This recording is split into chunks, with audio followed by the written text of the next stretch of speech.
कृष्णाय वासुदेवाय हरये परमात्मने प्रणतक्लेशनाशाय गोविंदाय नमो नमः। गीता जी का ज्ञान श्री कृष्ण की वाणी के द्वारा अर्जुन को कुरुक्षेत्र के मैदान में दिया गया है। गीता ज्ञान मोक्ष की प्राप्ति के लिए मनुष्य के लिए अति आवश्यक है, क्योंकि 84 लाख योनियों में से केवल मनुष्य योनि को ही मोक्ष की प्राप्ति हो सकती है। क्योंकि मनुष्य योनि को मोक्ष का द्वार कहा जाता है, क्योंकि 84 लाख योनियों में केवल मनुष्य ही ऐसी योनि है जो बुद्धि के माध्यम से अपनी इंद्रियों को वश में कर सकता है और मोक्ष की प्राप्ति कर सकता है। मोक्ष प्राप्ति अर्थात जीवन और मरण के चक्र से मुक्ति है। मोक्ष प्राप्ति के बाद वह आत्मा फिर मृत्यु लोक में जन्म नहीं लेती, वह परमात्मा में विलीन हो जाती है और अमर हो जाती है। भगवत गीता में सभी वेदों और पुराणों का सार छुपा हुआ है। गीता जी में ज्ञान योग, ध्यान योग, कर्म योग, भक्ति योग आदि जितने भी साधन बतलाए गए हैं, इनमें से कोई भी साधन अपनी श्रद्धा और रुचि और योग्यता के अनुसार करने से मनुष्य का शीघ्र ही कल्याण हो सकता है। हम और आप भाग्यशाली हैं जो हमें यह ज्ञान प्राप्त करने का मौका मिला।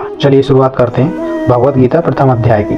बड़े भैया ध्यान पूर्वक सुनना, बड़ी ही मेहनत करके मैंने इसको बड़ा अध्ययन करके कई बार पढ़ने के बाद मैं आपको ये सरल हिंदी में अनुवाद करके बता रहा हूँ भगवत गीता। चलिए शुरुआत करते हैं। तो कोई भी युद्ध क्यों होता है, या तो वह जमीन के पीछे होता है, या फिर जोरू के पीछे, या फिर धन के पीछे।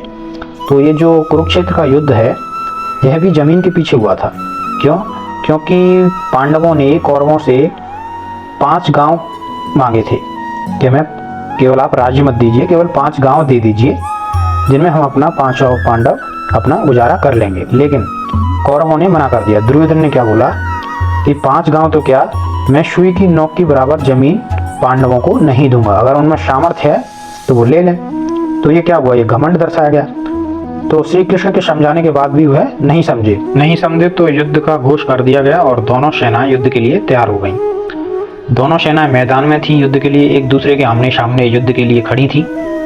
तभी जो कौरवों के पिता थे वो अंधे थे, उन्हें दिखाई नहीं देता था। तो उन्होंने पूछा किससे, संजय से, जिसे दिव्य दृष्टि प्राप्त थी, जो एक जगह से दूसरी जगह का देख सकते थे, कि संजय बताओ युद्ध के मैदान में क्या चल रहा है। तो संजय ने अपनी दिव्य दृष्टि से क्या देखा, उस समय राजा दुर्योधन वीर रचना युक्त पांडवों की सेना को देखकर और द्रोणाचार्य के पास जाकर यह वचन कहा। दुर्योधन कौन था? दुर्योधन कौरव थे।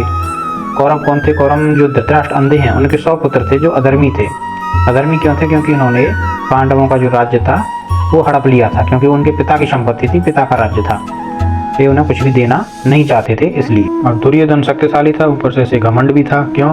क्योंकि 100 भाई, दूसरी था 5 पांडव, तो इस चीज का भी घमंड था। तो संजय बताते हैं कि दुर्योधन पांडवों की व्यूह रचना को देख रहे हैं और देखकर वह गुरु द्रोणाचार्य के पास जाते हैं और उनसे बोलते हैं, देखिए गुरुजी, आपका जो शिष्य है दुष्टधुम्न, उसके द्वारा व्यूह रचना की गई है, उसे देखिए, और उसमें कई शूरवीर खड़े हुए हैं। कौन कौन खड़े हुए हैं उन्होंने बताया भी है। दुर्योधन बोलते हैं, आचार्य, आपके बुद्धिमान शिष्य द्रुपद पुत्र दुष्टधुम्न द्वारा व्यूहकार खड़ी की हुई पांडवों की इस बड़ी भारी सेना को देखिए। इस सेना में बड़े बड़े धनुष वाले तथा युद्ध में भीम और अर्जुन के समान सूरवीर सात्विक और विराट तथा महारथी राजा द्रुपद, दुष्टकेतु और चिकतान तथा बलवान काशीराज पुरजित, कुंती भोज और मनुष्यों में श्रेष्ठ सैव्य पराक्रमी युधामन्यु तथा बलवान उत्मौजा सुभद्रा पुत्र अभिमन्यु एवं द्रौपदी के 5 पुत्र सभी महारथी हैं। लेकिन दुर्योधन द्रोणाचार्य से क्या बोलते हैं, लेकिन हमारी सेना इनसे ज्यादा मजबूत है। क्यों? क्योंकि हमारी सेना में कुछ कम योद्धा नहीं है। चलिए मैं आपको एक बार बताता हूँ कि हमारी सेना में कौन कौन है। हमारी सेना में जो सेनापति है उनको बतलाता हूँ। आप खुद द्रोणाचार्य, आप पितामह भीष्म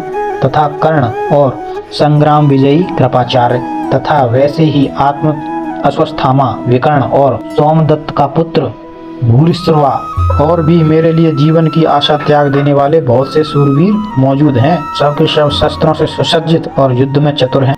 भीष्म पितामह द्वारा रचित हमारी यह सेना सब प्रकार से अजय है, ऐसे कोई हरा नहीं सकता। और भीम द्वारा रचित पांडवों की यह सेना जीतने में सुगम है, जिसे हम आसानी से हरा सकते हैं। दुर्योधन कहता है, इसलिए सब मोर्चों पर अपनी अपनी जगह स्थित रहते हुए आप लोग सभी निसंदेह भीष्म पितामह की ही सब ओर से रक्षा करें। और भीष्म पितामह की रक्षा क्यों करें? क्योंकि भीष्म पितामह को अमरता का, इच्छा मृत्यु का वरदान प्राप्त था, लेकिन शिखंडिनी उन्हें मार सकती थी। इसलिए उन्होंने बोला कि भीष्म पितामह को व्यूह रचना कीजिए, जिससे कि कोई भी उन्हें नुकसान ना पहुंचा सके। अब दोनों ओर से युद्ध की तैयारी हो चुकी थी, लेकिन युद्ध घोष होना बाकी था। इसलिए भीष्म पिता ने जोरदार शंख बजाया और युद्ध का आगाज कर दिया। भीष्म पितामह को देखकर सभी कौरवों की सारी सेनाओं ने युद्ध घोष चालू कर दिया। किसी ने शंख बजाया, किसी ने ढोल, किसी ने मृदंग, सब कुछ बजाने लगे। वह स्वर इतना भयंकर था कि चारों दिशाएं गूंजने लगी। कौरवों के इस युद्ध घोष के बाद भगवान श्री कृष्ण, जो सफेद घोड़े पर अर्जुन को लिए हुए रथ पर सवार थे, सारथी बने हुए बैठे थे, उन्होंने भी शंखनाद कर दिया। श्री कृष्ण महाराज ने पांचजन्य नामक शंख बजाया, अर्जुन ने देवदत्त नामक शंख बजाया और भयानक कर्म वाले भीमसेन ने पौंड्र नामक महाशंख बजाया। कुंती पुत्र राजा युधिष्ठिर ने अनंत विजय नामक और नकुल तथा सहदेव ने सुघोष और मणिपुष्पक नामक शंख बजाई। श्रेष्ठ धनुष वाले काशीराज और महारथी शिखंडी एवं दुष्टधुम्न तथा राजा विराट और अजय सात्विक, राजा द्रुपद एवं द्रौपदी के पांचों पुत्र और बड़ी भुजा वाले सुभद्रा पुत्र अभिमन्यु, इन सभी ने हे राजन सब ओर से अलग अलग शंख बजाए। वह शंखनाद इतना भयानक था कि उनकी ध्वनि आसमान में गूंजने लगी और सारे कौरवों के हृदय को उस ध्वनि ने विदीर्ण कर दिया। युद्ध की शुरुआत हो चुकी थी। तभी अर्जुन ने श्री कृष्ण ने कहा कि हे प्रभु, आप मेरे रथ को थोड़ा आगे ले चलिए, दोनों सेनाओं के बीच में ले चलिए। तो श्री कृष्ण ने पूछा क्यों? तो अर्जुन ने जवाब दिया, क्योंकि मैं देखना चाहता हूँ कि मेरा युद्ध किस किस से हो रहा है, कौन कौन आया है, किस किस को मुझे परास्त करना पड़ेगा, मैं देखना चाहता हूँ। तो इसलिए श्री कृष्ण ने अपने रथ को आगे लिया और कौरवों की सेना के सामने जाकर खड़ा कर दिया। अर्जुन बड़े ध्यानपूर्वक सभी को देखने लगा। तो अर्जुन ने क्या देखा कि ताऊ, चाचा, दादा, परदादा, गुरु, मामा, मित्र, भाई, पुत्र, पौत्र, मित्र, ससुर, संबंधी सभी लोग थे। मतलब उसका पूरा खानदान, उसके सगे संबंधी अपने ही लोग थे सारे लोग, क्योंकि कौरव उनके भाई थे। क्योंकि पांडव और कौरव दो भाइयों के अलग अलग दो भाइयों के पुत्र थे, जैसे चाचा ताऊ के लड़के होते हैं आपस में। तो अर्जुन ने अपने गुरुओं, अपने मित्रों को देखा तो वो बड़ा भावुक उठा और उसके हाथ कांपने लगी। अरे मुझे इनसे युद्ध करना पड़ेगा, इन लोगों को मारना पड़ेगा, अपने लोगों की जान लेनी पड़ेगी मुझे। नहीं, मैं ऐसा नहीं कर सकता।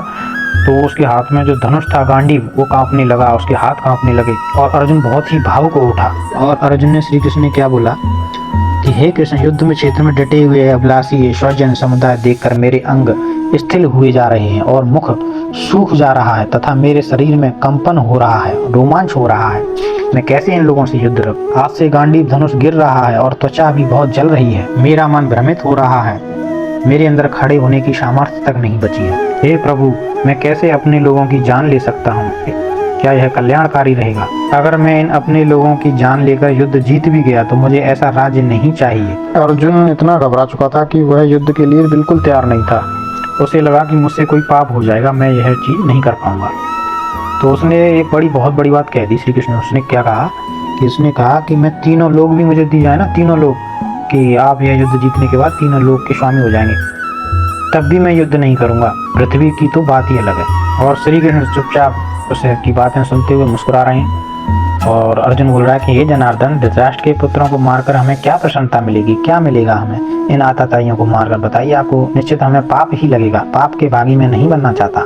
किसी को मारकर हम कैसे खुश रह सकते हैं, ये बताइए। चलो कौरवों की बात छोड़िए, वो तो अधर्मी है, पापी हैं, लेकिन हम लोग तो समझदार हैं। हम लोग तो इस युद्ध को टाल सकते हैं। अगर हम युद्ध लड़ेंगे तो कुल के नाश हो जाएंगे, इससे धर्म का नाश हो जाएगा, और धर्म का नाश होगा तो पाप की वृद्धि होगी, और अगर पाप बढ़ जाएगा तो जो कुल की स्त्रियां हैं वो दूषित हो जाएंगी, और अगर कुल की स्त्रियां दूषित हो जाएंगी तो वर्ण संकर संतानें पैदा होंगी। वह वर्ण संकर संतानें कुल को नरक की ओर धकेल देंगी, यानी नरक में ले जाने के लिए ही ऐसी संतानों का जन्म होता है। यह वर्ण संकर संतानें कुल धर्म और जाति धर्म नष्ट कर देंगी। और हे जनार्दन, अर्जुन बोलते हैं, हे जनार्दन, जिन कुल धर्म नष्ट हो चुका है।